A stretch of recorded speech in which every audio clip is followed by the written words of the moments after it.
Okay, what have we to do now? Oh, nothing, okay. We don't have enough for this yet, but we will. See, I can do all the requests. If I had juggled this properly, I would have been able to handle all the requests. Just, yeah. I don't know. I think if I did it carefully, I could have done it.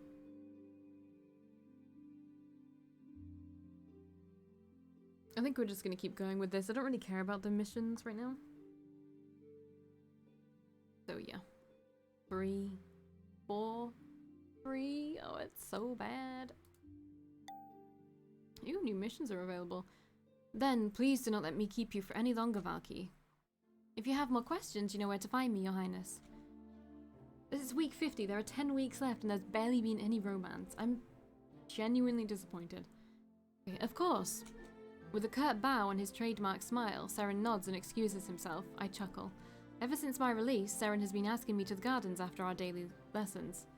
On the surface, he always has questions to ask over tea. In actuality, I know he has been doing so to keep me away from work while I am still recovering from the trials of the past weeks.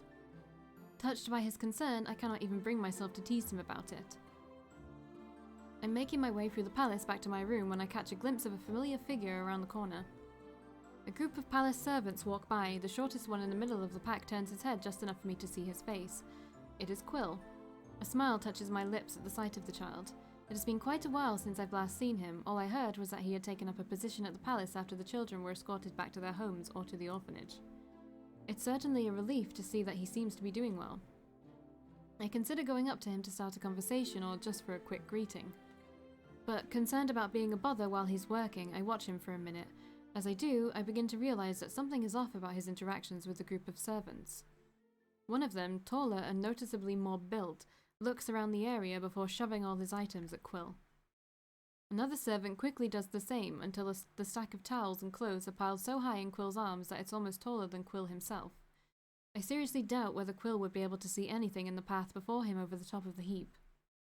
Quill's arms visibly buckle for a second underneath the weight, but then he manages to hold firm, steadying the swaying mounting he's holding. My brows furrow into a frown. I inch closer to listen to what they're saying, making sure to keep my footsteps as soundless as possible to avoid alerting them to my presence. Oh my god, she's so tired. My cat is so tired. She's just like flopping over on everything and she's so warm. I'm so sorry, kitten. This heat is nasty. I've got my fan on in the background, which I still don't know if can be heard in these videos because I haven't listened to any of them back yet. But god, it's like, I think she's on the fan right now. I might move it, like angle it a bit more towards her. I will do that now actually. Alright, there we go. Hopefully she starts to feel a bit better. I'm gonna be a bit warmer in comparison, but I don't know, hopefully she'll like it, I don't know. Hey, watch it, don't you let any fall. Yee, no special treatment for you just because you're small. Gotta pull your weight around here, you know. Now hurry up, we need to get this back soon to be washed. After that, go make a run to the gardens. Heard the gardener wants something from us. Hear that? While you're at it, pick up the delivery from Marigold too. Yeah? The servants start moving along down the hallway. Quill struggles to keep up due to both his shorter gait and the weight in his arms. The jabs continue, as do the endless string of tasks pushed onto Quill's pile, and my frown deepens with every word I hear. Yet the entire time, Quill doesn't say a word, not even attempting to defend himself.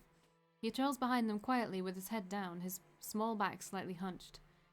My frown deepens. Petty people bullying new workers is nothing unheard of. Normally, one would have to endure it for some time. But Quill is still a child. There is only so much he can endure. I wonder if I should step in. It might make matters worse, however. What should I do? I'm gonna help him. Like, I'm sorry if it's wrong, but help him. Alright, servants. You're gonna love me again when I give you these perfect pastries. My tolerance finally running out, I clear my throat loudly. The sound echoes in the hallway as I turn around the corner to reveal myself. The servants start, turning to face me with obvious surprise. Their mean-spirited expressions immediately melt away into one of respect and slight trepidation. The oldest-looking one begins to speak, stepping forward by the group's silent agreement. Lady Rosencruz, good afternoon. Can we be of assistance? I narrow my eyes at the stark contrast in their attitudes. Noting how Quill looks like he's about to topple over at any second, I fail to keep the impatience from leaking into my voice. Will you kindly relieve Quill of his duties and leave us? Who? Quill, the one carrying the items for all of you? The servants hesitate, discreetly sharing looks of bewilderment among themselves. I straighten myself to my full height with a serious expression. I recommend you not to dally any further. Prince SERIN has requested Quill's presence and help with an urgent matter. The servant's eyebrows shoot up until they disappear beneath the messy bangs framing his forehead, while panic and discomfort immediately makes themselves known on the other's face. His Highness! Yes, are you not aware Prince SERIN appointed Quill to this position? I can't help but feel no small degree of satisfaction at their dumbfounded expressions. Almost instantly they scramble to grab the pile of articles from Quill, splitting it among themselves. Yet despite being freed from the burden, Quill keeps his head bowed. Now, be on your way. Quill, we'll join you again after our business is taken care of. I can spot a few servants looking at Quill with a mixture of confusion and envy, but none of them dares to linger with my presence. They quickly scatter, leaving us alone in the hallway. Once the sounds of their footsteps disappear completely, I turn to Quill with a soft smile. Do you remember me? Of course, Lady Rosencruz. The boy finally lifts his head to meet my eyes, but they carry an expectant glint I don't quite understand. He seems to be able to read the confusion on my face because he pauses before prompting. Should we go now? You mentioned His Highness asked for me. Oh, right, yes, I did. But I only said it to make them leave. My thoughts must show because the boy pauses in understanding. I see. A wave of sheepishness rushes over me and I cough in awkwardness, diverting my eyes from the child's piercing gaze. Maybe I should not have used Prince SERIN's name without his permission. I can only hope he would not mind me overstepping my boundaries since I had no malicious intentions. I'm not really sure why Prince SERIN's name escaped my mouth so easy either. It seemed like almost second nature for me to rely on him by now. I apologize. Perhaps I should not have done that. No, I understand that you were trying to help. If His Highness does not need me, I must return to my duties. Thank you, Lady Rosencruz. With another polite bow, he turns around and rushes down the hallway where the other servants disappeared. I don't know. Was that the right thing to do? I don't know. I don't know. We're gonna see what is said. Are you okay? She's so warm. She's like not in any of her usual sleeping positions. Fuck. I didn't mean to do that. Wait. What? Where am I? Where are we? I'm so confused. I'm very, very confused. This is why I shouldn't tangent.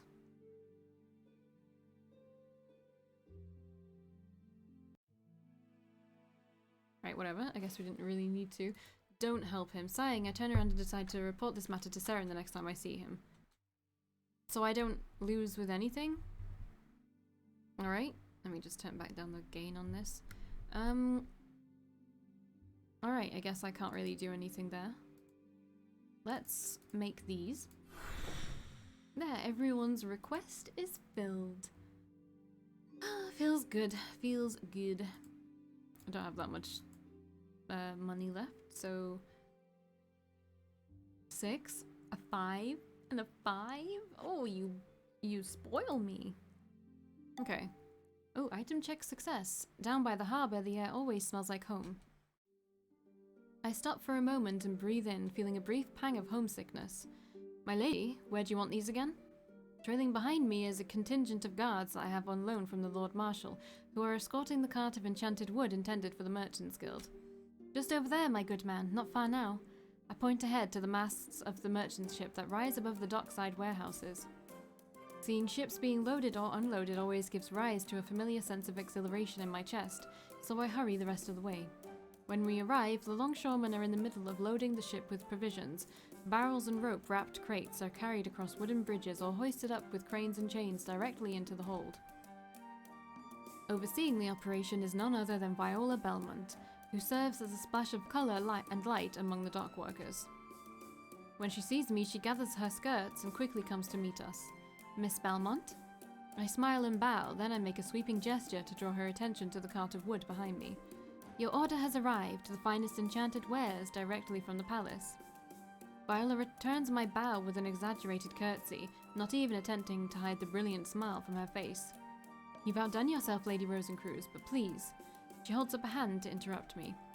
I know, the process is too time-consuming, expensive, and difficult for mass production. Yes? I feel my cheeks redden a bit. At the very least, it's true, especially with the amount you requested.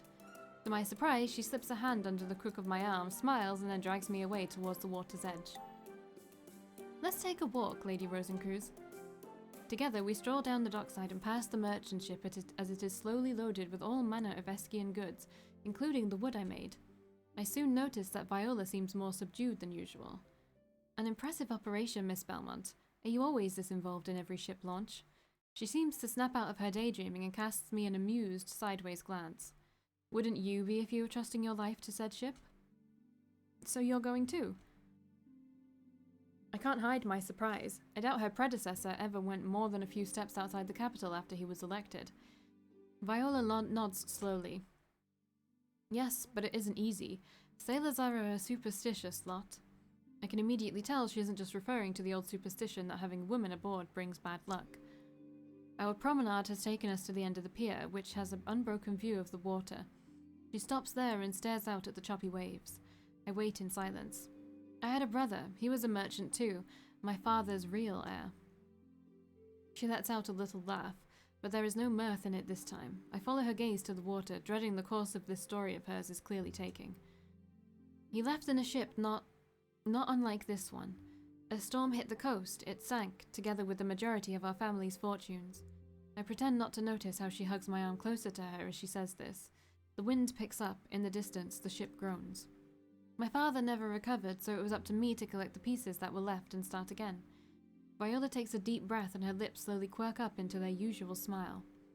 As if sensing the shift in mood, the sun peeks out from between the clouds, promising a good day of sailing. You must have worked hard to be where you are at such a young age. All it takes is endless patience, a complete refusal to give up, and never settling for less. She says it with absolute confidence, but I also feel like there is a story or two behind every statement. They aren't just empty words. Viola looks at me as appraisingly as always. I could say the same about you, though. You're Eskia's royal tutor, even though you're clearly younger than I am. I shrug, feeling a slight smile cross my lips. As my father would say, too stubborn to stop, too proud to know any better, and too cocksure to fail. Viola laughs, clearly surprised by my words. I was a very determined child. My father tried and failed to contain me. You must have been. I understand you're new on the High Council too? I nod. The youngest member ever. It was quite a struggle. She smiles, but there is a sadness to it. That's been our whole life so far, hasn't it? A struggle, I mean. I barely even remember a time before. She makes a vague gesture at the ship being loaded and sighs. I wonder if she means her brother, but I decide not to ask. When Viola speaks again, her voice is low, almost as if she's talking to herself. But it all leads up to something, don't you think? In the end, there's a reward. We just haven't wasted our entire youth fighting for nothing. She looks at me, although her voice feigns sarcasm and her small smile suggests flippancy. I can see she's quite serious. Of course it isn't for nothing. You're in a position where you can really help Eskia flourish, and so am I. Even if we're young? Us being young is rather appropriate, don't you think? Eskia is young too, and its future king will be very young indeed. At this, Viola seems thoughtful. The wind catches her hair and whips it across her face, but she barely pays it any heed. Tucking a strand behind her ear, she nods. You may be right. I will be at sea for a few months. If someone from the guild needs any help, would you be willing to listen to them? I give her a small bow. Of course, I am always at your service.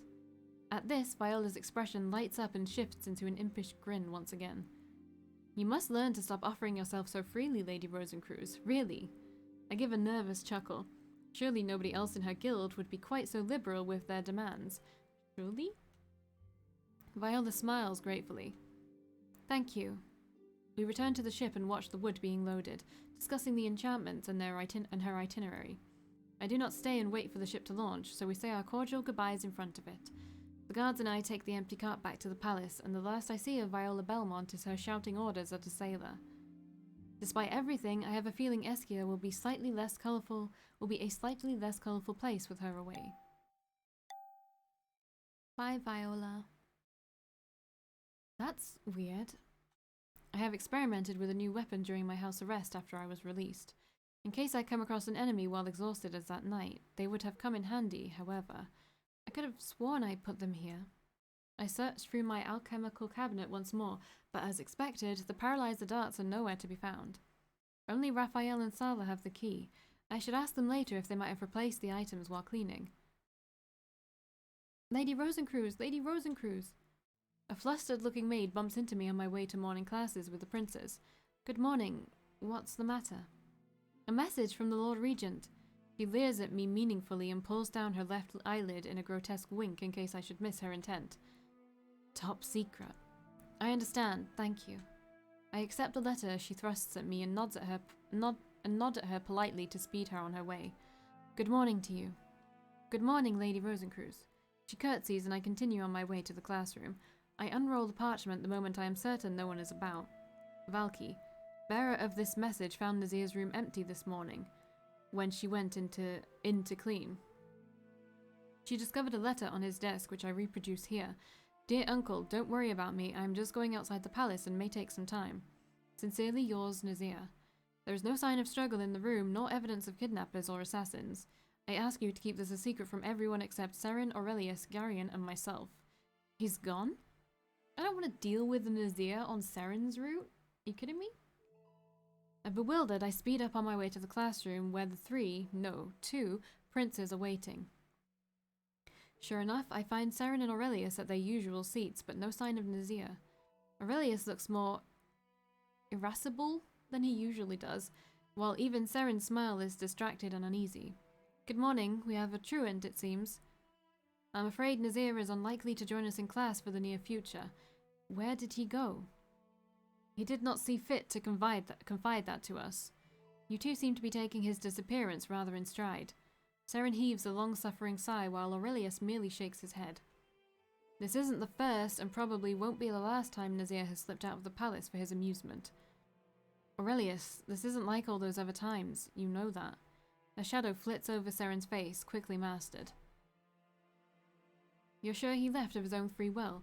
No foul play was involved? The maid must have brought you the letter. Yes, in an over-dramatic manner. Well, she watched him leave. What? Okay, the kitten's gone into the basket now. My brother and I I had some cause to interrogate her further when she carried to us Uncle's message. She is not as innocent in the matter of Nazir's clandestine departure as she would have you and Uncle to believe. You mean she helped him escape?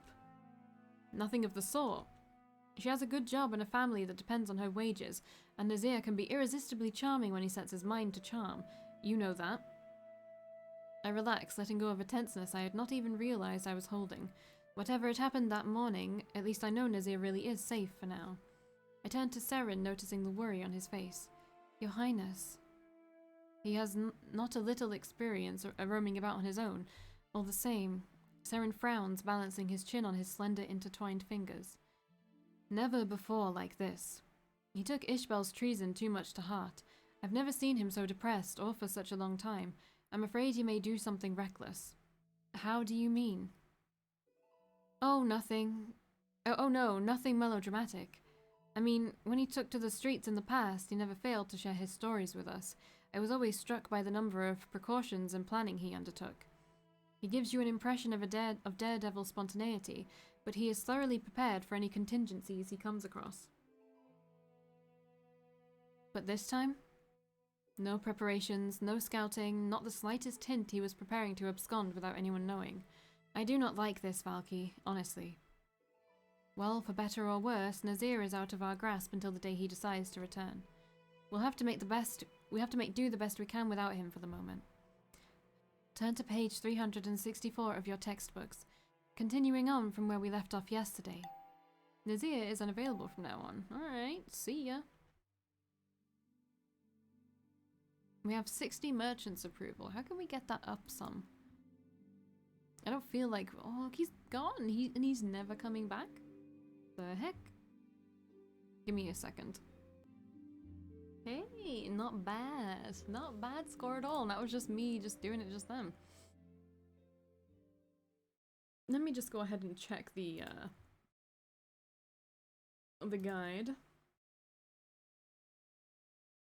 We are at 52. I don't think I need either of that. Do I? Yeah. That?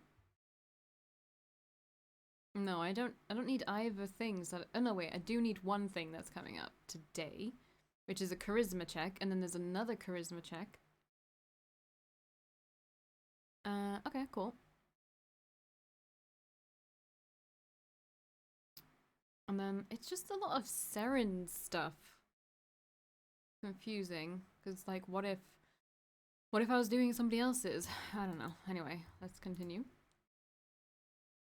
From which is evident that unless the exercise of magic is sufficiently controlled, the defects caused during the crafting.